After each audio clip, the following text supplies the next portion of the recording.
नमस्कार, ये आकाशवाणी चंडीगढ़ है। अब आप वैशाली चौधरी से प्रादेशिक समाचार सुनिए।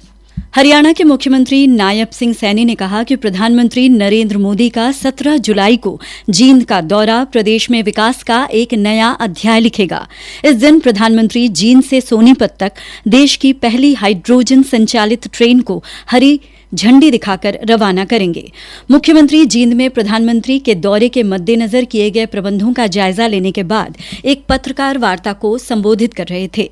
मुख्यमंत्री ने कहा कि 17 जुलाई का दिन हरियाणा के लिए ऐतिहासिक होगा। प्रधानमंत्री हरियाणा को हाइड्रोजन ट्रेन के अलावा करोड़ों रुपए की अन्य विकास परियोजनाओं की सौगात भी देंगे। हरियाणा को कई बड़ी सौगातें देश के यशस्वी प्रधानमंत्री जी 17 जुलाई को देंगे। ये हरियाणा के लोगों के लिए भी और हम सब के लिए भी वो गौरव का और ऐतिहासिक दिन है। अलग अलग क्षेत्रों में कई परियोजनाओं के उद्घाटन और शिलान्यास आदरणीय प्रधानमंत्री जी करेंगे। और सबसे बड़ी बात इस रैली की, ये रैली इको फ्रेंडली होगी।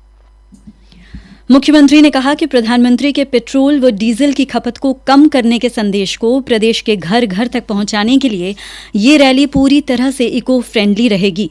रैली में आने वाले लोग ज्यादातर इलेक्ट्रिक वाहनों का ही प्रयोग करेंगे। इसके अलावा सीएनजी के वाहन जैसे ई रिक्शा इत्यादि का भी इस्तेमाल किया जाएगा।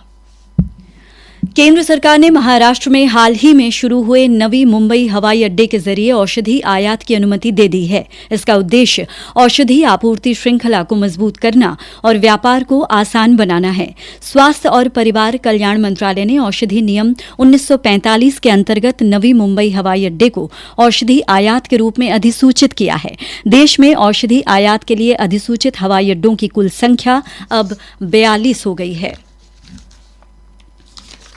रक्षा मंत्री राजनाथ सिंह ने अखिल भारतीय विद्यार्थी परिषद के स्थापना दिवस पर सभी विद्यार्थियों को बधाई दी है।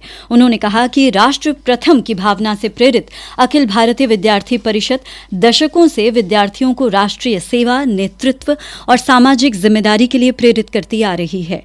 सोशल मीडिया पोस्ट में श्री सिंह ने कहा कि इस संगठन ने राष्ट्रवादी विचारों, भारतीय संस्कृति, राष्ट्रीय एकता और सामाजिक चेतना को मजबूत करने में महत्वपूर्ण भूमिका निभाई है। केंद्रीय महिला एवं बाल विकास मंत्रालय द्वारा बच्चों की प्रतिभा को पहचान दिलाने और उन्हें राष्ट्रीय स्तर पर प्रोत्साहित करने के उद्देश्य से प्रधानमंत्री राष्ट्रीय बाल पुरस्कार 2026 के लिए नामांकन आमंत्रित किए गए हैं। पुरस्कार के लिए पात्र बच्चे 31 जुलाई तक ऑनलाइन आवेदन कर सकते हैं। इस पुरस्कार के अंतर्गत बहादुरी, नवाचार, खेल, सामाजिक सेवा, पर्यावरण संरक्षण, विज्ञान एवं तकनीक, कला एवं संस्कृति सहित विभिन्न क्षेत्रों में उल्लेखनीय उपलब्धियां हासिल करने वाले बच्चों द्वारा नामांकन किए जा सकते हैं। विभिन्न श्रेणियों में देश भर से कुल 25 बच्चों का चयन किया जाएगा। प्रधानमंत्री राष्ट्रीय बाल पुरस्कार 2026 से संबंधित पात्रता, दिशा निर्देश एवं आवेदन प्रक्रिया की विस्तृत जानकारी राष्ट्रीय पुरस्कार पोर्टल awards.gov.in पर उपलब्ध हैं। हरियाणा के कई जिलों में मूसलाधार बारिश होने की खबर है। बारिश से जहां लोगों को गर्मी से राहत मिली है और किसान भी खुश हैं, वहीं इसने आम जनजीवन को भी प्रभावित किया है। सोनीपत में एक जर्जर मकान की छत गिरने से 2 महिलाओं की मृत्यु होने की खबर है। इसी के साथ प्रादेशिक समाचार समाप्त होते हैं।